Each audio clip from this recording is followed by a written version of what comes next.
There are moments when life feels unbearably heavy. Not the occasional tiredness of a busy week, but a lodged, persistent gravity that follows you like a shadow. You may have heard others whisper that the soul chose this. And if that idea landed like a pebble in your gut, you reacted. You had good reason to recoil. How could anyone suggest choice where there was violence, neglect, or violation? That instinct, the surge of anger, the refusal, is meaningful. It tells us about a split inside, the conscious narrative that has kept you safe, and the deeper, older organizing intelligence that you have little language for. Look closely, many of us survive by building identities around the wound. We wrap ourselves in the explanations that make pain comprehensible. I am the one who always loses. I must be small so others can stay safe. I am unlovable. Those stories serve a purpose. They make sense of chaos. Over time, they calcify into automatic truths. Jung called these autonomous structures complexes, clusters of feeling, memory, and reaction that run even when the conscious mind disagrees. They have their own momentum. They recruit evidence for themselves. They shape whom we choose, what jobs we take, how we interpret a kind look or a small slight. When someone says the soul arranged this life, it can feel like an accusation. But there's another way to hold the thought. One that refuses to glamorize suffering while still looking for larger patterns. There are two kinds of why at work in human life. One is the outer causality of events, accidents, cruelty, socio-political forces, the things that happen to us without our consent. The other is a deeper teleology within the psyche that seems oriented toward wholeness. Confusing these two produces either hollow moralizing or cruel resignation. The work of wisdom is to hold both, to acknowledge brutal harm, and also to consider whether meaning can be built from what remains. Generational pain moves through bodies and nervous systems in ways speech cannot fully capture. Family systems often unconsciously pass down strategies for survival. Who carries the anger? Who must hold it together? Who is allowed to feel? The child in such a family internalizes roles before language forms. Later, as an adult, that person may continue to enact those inherited scripts. You might notice a chronic somatic pattern, a clenched jaw, a racing heart at intimacy, an inexplicable exhaustion, and wonder why you are the only one in your circle who seems to carry this particular heaviness. The answer may be that you are the vessel in a lineage that refuses to mourn, or the container that absorbed what others were trained not to express. This is not heroism. It is often unbearably costly. It produces what psychoanalysis describes as repetition compulsion. The unconscious seeking to master an old wound by re-enacting it until something different happens. The paradox is cruel. In seeking to resolve the original helplessness, people inadvertently recreate conditions that reinforce it. The adult who felt abandoned may gravitate toward partners who are emotionally unavailable, not out of stupidity, but because the psyche still hopes for a different ending. The aim is not masochism, it is an attempt at mastery. We must be honest, some damage is simply destructive. Not all suffering has redemptive structure. Some events fracture rather than forge. They fragment the capacity to integrate. The idea that every trauma is, for a reason, can be a harmful sedative if it prevents necessary accountability, repair, or mourning. Genuine psychological courage names this without flinching. Certain things were wrong and barbaric and deserve to be condemned. That truth is primary. Only after it is held can we look for the deeper processes that might later allow meaning to emerge. So what does meaningful emergence look like? It begins with witnessing. To transform, pain needs to be seen without eluding it into a tidy lesson. You must learn to sit with what happened and feel its full force. The shame, the rage, the bewilderment, without the desperate urge to neutralize it with platitudes. In that witnessing, something tender and true can begin to shape itself. The wounded parts receive attention. The defenses no longer have to do all the work. As attention settles, the psyche often produces an unexpected economy of effects. The very qualities that once seemed liabilities, intense sensitivity, over-vigilance, an ability to read other people, can become instruments. Your vulnerability can become a refined receptivity. The boundaries you learn to build can become channels for selective presence rather than walls of exile. This is not inevitable. It is the outcome of an arduous process of facing, naming, integrating, and learning to act from a more whole center. Integration also requires that we distinguish between genuine initiation and mere endurance. Initiation has direction. It moves toward broader capacities, toward an ability to meet complexity without collapse. Endurance without transformation is only survival. When you cross from mere survival into integration, a few markers often appear. You stop defining yourself only by what hurt you. Your choices begin to reflect inner alignment rather than desperation. You tolerate ambiguity without needing immediate fixes. And you can sit with others' pain without trying to own it. This alchemical work asks for enormous honesty. It calls us to examine how we may have unconsciously reenacted family wounds, to take responsibility for the roles we perpetuate, and to do the hard labor of boundary setting where necessary. It also asks us to refuse spiritual bypassing, the seductive impulse to say, "It was all meant to be," and thereby avoid grief or justice. True integration includes grief, anger, and the demand for repair where repair is possible. When such inner work occurs, something subtle shifts in how you move through the world. The frantic, diffuse energy that once propelled you toward validation thins. Energy consolidates. You stop broadcasting signals of lack and instead radiate a steadier presence. This is not arrogance. It is a reclaimed economy of attention. People notice it. Not everyone will approve.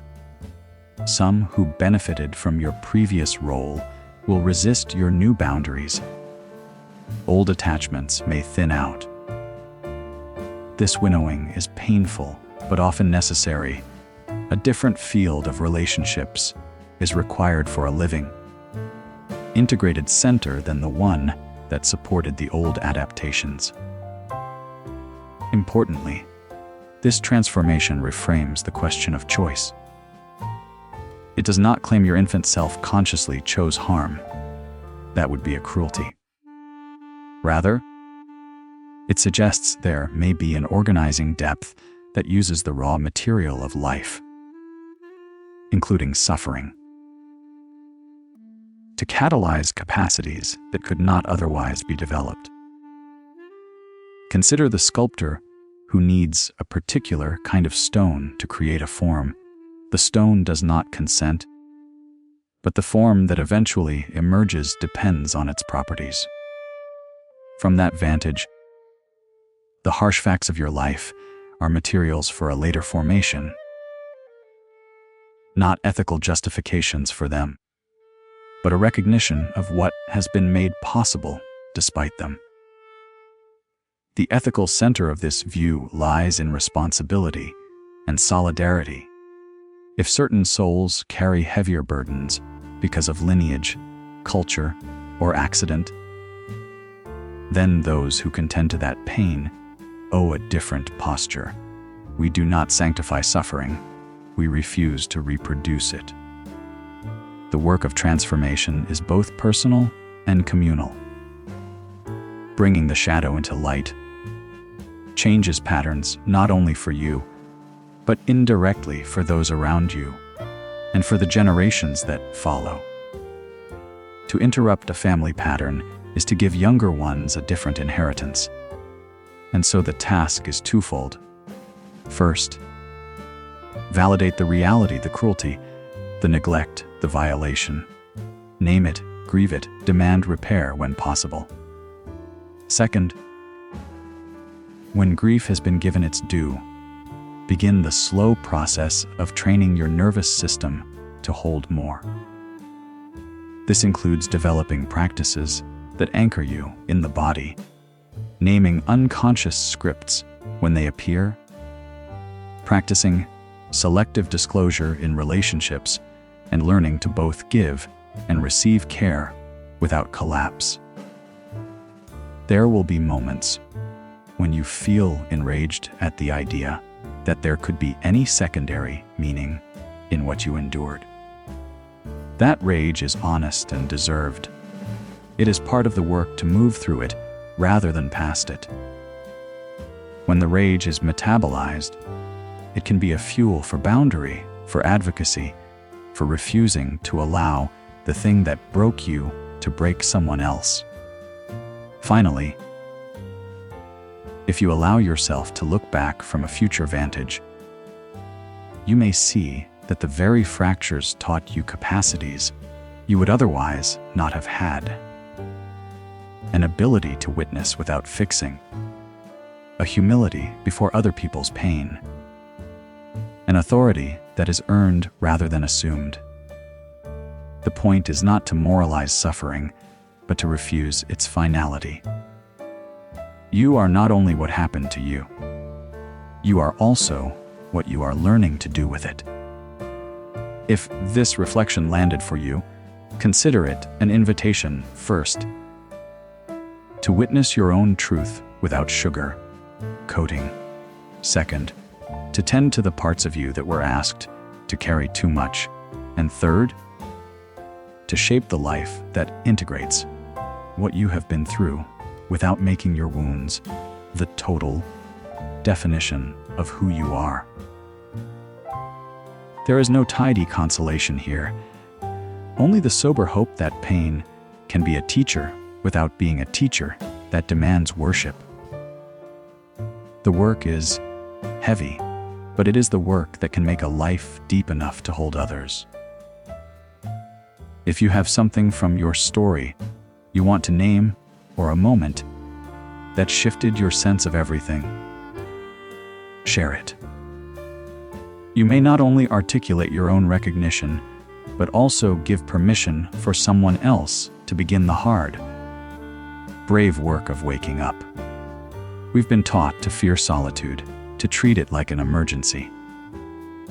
The culture tells us loneliness equals brokenness. But there's another possibility. There's an intelligence working inside you that knows how to prepare a life. It's not punishment. It's a deliberate pause, a clearing of old footprints so new steps land true.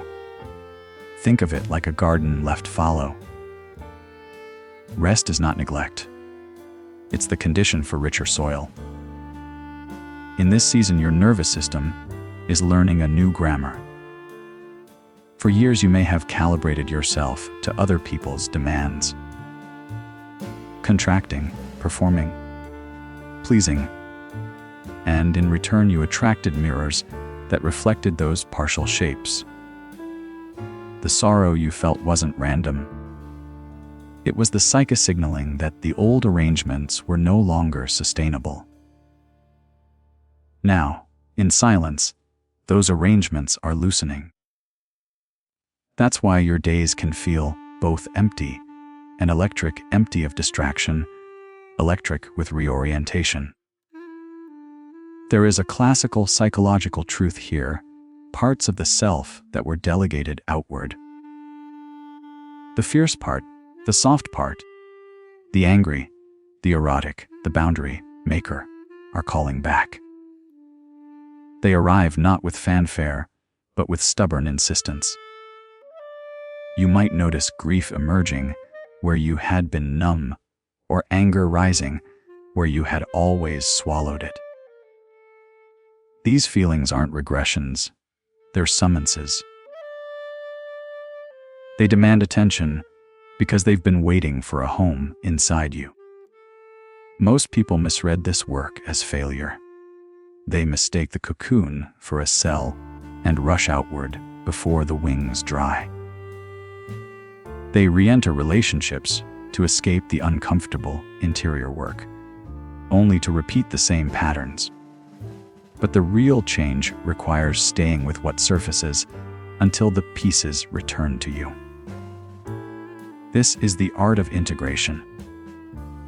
Reclaiming the qualities you projected onto others and learning to carry them yourself. As you do that, two shifts quietly occur. First, your inner masculine and feminine, the active and the receptive, the planning mind and the felt sense, start to talk. No, this isn't about gender roles. It's about functions. You develop an internal balance where decision, making and tenderness live in the same field. Where you used to seek someone to provide what you lacked, you begin to generate those qualities from within. Secondly, your frequency changes. You stop broadcasting signals of need and begin to radiate a steadier, more confident presence. You'll see this in small ways. Your dreams might become luminous, full of symbols that used to be ignored. Coincidences land with uncanny precision, as if the world is answering an inner alignment. You'll resist old attractions that once felt inevitable. Where once you chased the familiar wound, now a quiet discrimination steers you away. Your body will tell you when a person or situation does not match your newly held integrity.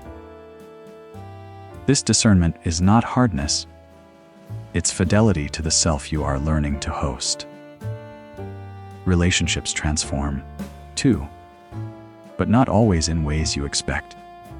Some will thin out slowly, not as dramatic departures, but as natural rebalancing. Those who needed your overflow will realign to carry themselves.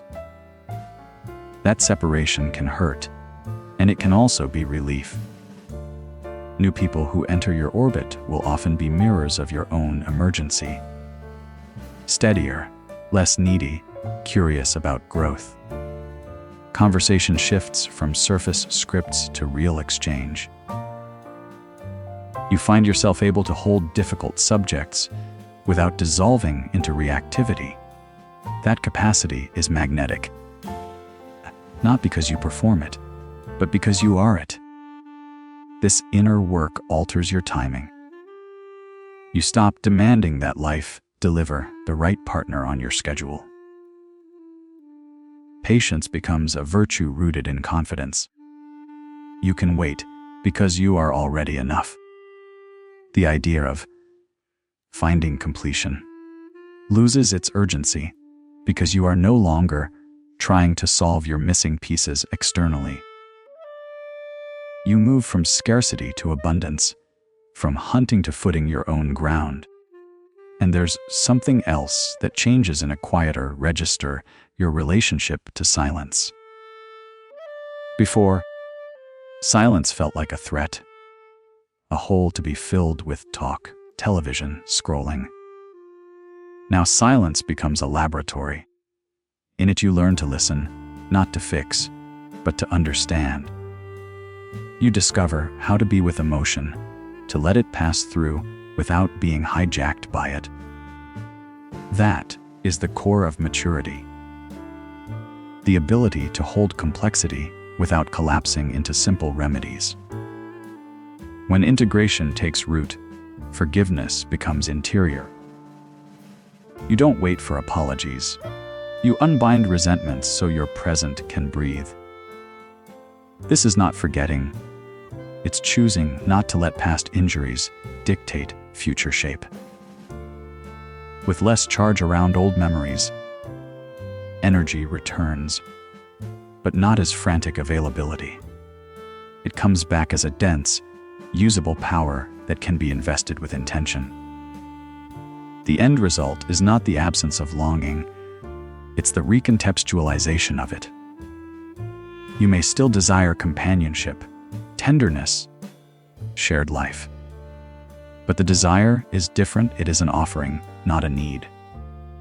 When connection arrives now, it's more likely to be a meeting of whole people rather than two halves trying to complete a picture that never fit. If you're in this season, if your life looks quieter, if your nights are fuller of dream and your days feel like preparation, treat it as a vocation. The solitude is not empty time to be endured, but a workshop to be honored. The work you do now, naming the shadows, practicing boundaries, developing tenderness for your own edge, will determine the quality of the relationships you later invite into your field. This is the hidden promise. By remaining with yourself long enough to learn your own language, you become someone who can enter partnership without collapse. You become the kind of person whose presence helps another be more of themselves, not less. That is the difference between rescue and recognition. If this felt true to you, leave a comment about one small change you've noticed in your inner life. Share the moment when loneliness shifted toward something like preparation. Subscribe if you want more conversations about becoming whole rather than searching for completion. The work is quiet, but it matters, and you are not making it up. You are learning the thing your future love will thank you for, how to arrive whole.